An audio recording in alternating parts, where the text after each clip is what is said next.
E se eu lhe dissesse que uma única ação simples em agosto pode duplicar a sua colheita no próximo ano? Não, não se trata de magia nem de produtos químicos caros. É uma técnica agrícola milenar, mas que foi injustamente esquecida. Essa única ação é capaz de transformar um solo cansado e exausto numa verdadeira fonte de fertilidade. Hoje vamos desvendar esse segredo. Você vai descobrir o que precisa ser feito, como funciona, e por que isso é mais eficaz do que muitos fertilizantes modernos. Agosto.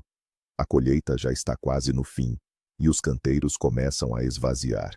Para muitos jardineiros, surge a tentação de simplesmente deixar tudo como está até a primavera, na crença de que a terra precisa descansar. Mas é exatamente aí que reside o grande erro.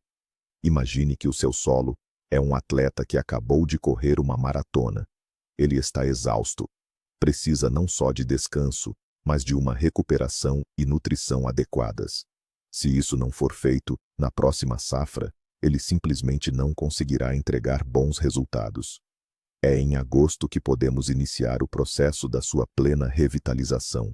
Então, qual é o segredo?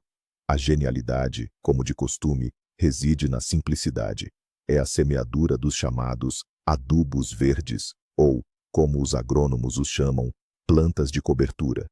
Não se assuste com essa palavra técnica. Simplificando, as plantas de cobertura são plantas auxiliares. Nós as plantamos não para colher frutas ou vegetais. Nós as plantamos para a própria terra. É um adubo vivo, verde, que a natureza concebeu muito antes de nós. Quem são esses heróis? Os combatentes mais populares e comprovados desta frente verde são a mostarda branca, a facélia, a aveia, o centeio e a ervilhaca. Elas crescem muito rápido e não exigem cuidados complexos. Sua função é transformar um canteiro vazio em um oásis verdejante em pouco tempo. Imagine a cena.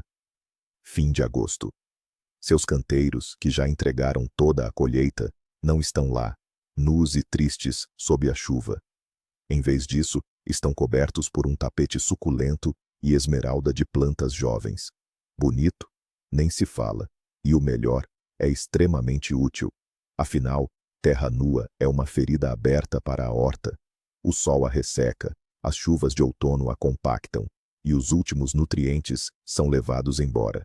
E claro, no terreno vazio, as ervas daninhas se instalam rapidamente, e você terá que combatê-las na primavera. Já as plantas de cobertura agem de forma exatamente oposta. Elas cobrem a terra com seu cobertor vivo, protegendo-a de todas as adversidades. Sua principal missão é desenvolver o máximo de massa verde e um sistema radicular robusto em pouco tempo. Elas são nossas operárias temporárias, encarregadas da tarefa mais importante: restaurar a vitalidade do solo exausto. Mas como uma grama comum pode fazer tantos milagres? Não há mágica nisso, apenas pura biologia e física. Vamos entender a mecânica desse processo. Todo o processo se divide em duas partes: o que acontece debaixo da terra e o que acontece na superfície. Vamos começar pelas raízes. O sistema radicular das plantas de cobertura é um verdadeiro arado natural. Milhares de raízes finas, mas muito fortes, penetram no solo compactado durante o verão. Elas o tornam solto e poroso, de forma muito mais profunda e delicada do que qualquer pá ou motocultivador. Essas raízes criam uma rede inteira de canais e poros microscópicos. Através deles, na primavera, tanto o ar quanto a umidade chegarão facilmente às raízes dos seus futuros vegetais. O solo começa a respirar. E agora, sobre o que acontece na superfície, a massa verde. Quando as plantas de cobertura crescem, nós as cortamos e simplesmente as deixamos no canteiro. E é aí que começa o banquete para os habitantes do solo. Essa vegetação suculenta se torna um almoço farto para as minhocas e bilhões de micro-organismos úteis. Ao processá-la, eles criam humus, o tal ouro negro, a fonte mais valiosa de nutrição para as plantas. E é aqui que vamos desmistificar um mito popular: o de que é absolutamente necessário revolver profundamente toda a horta no outono.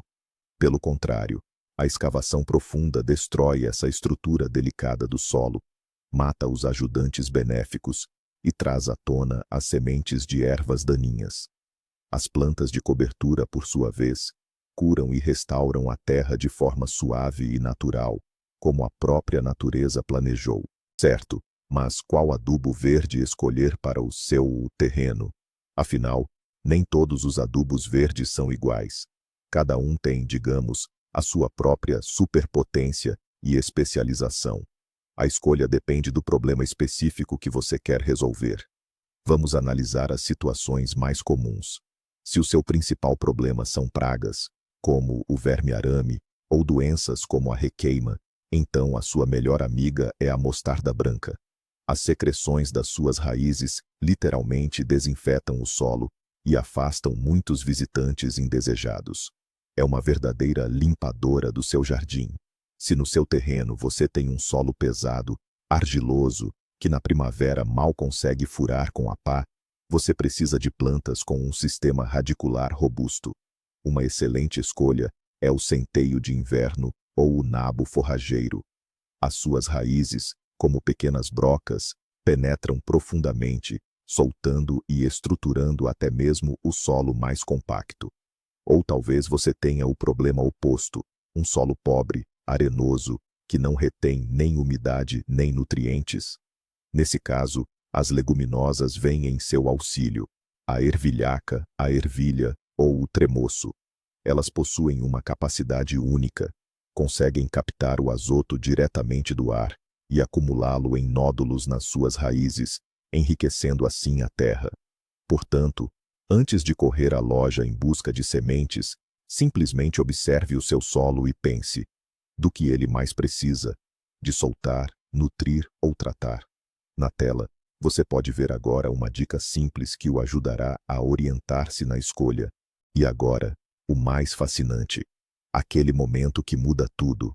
Você pensou que, ao semear adubos verdes, estava apenas a fertilizar o solo?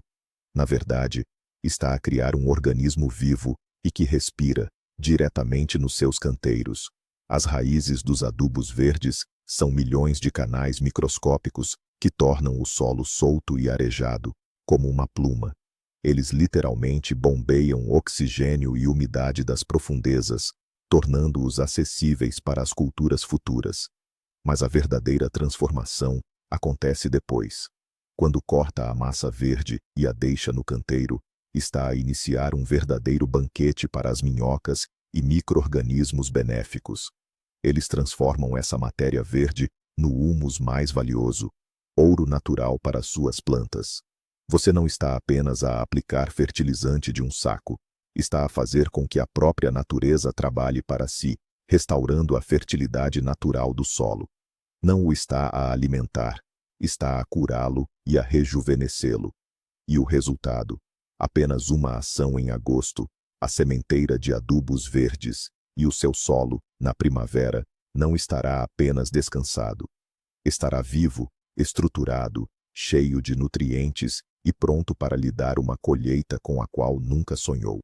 Obrigado por ter assistido a este vídeo até ao fim. Se aprendeu algo novo e útil, não se esqueça de deixar um like e subscrever o canal para não perder outros segredos de jardinagem. E você, já experimentou semear adubos verdes? Que tipos usou e qual foi o resultado? Partilhe a sua experiência nos comentários.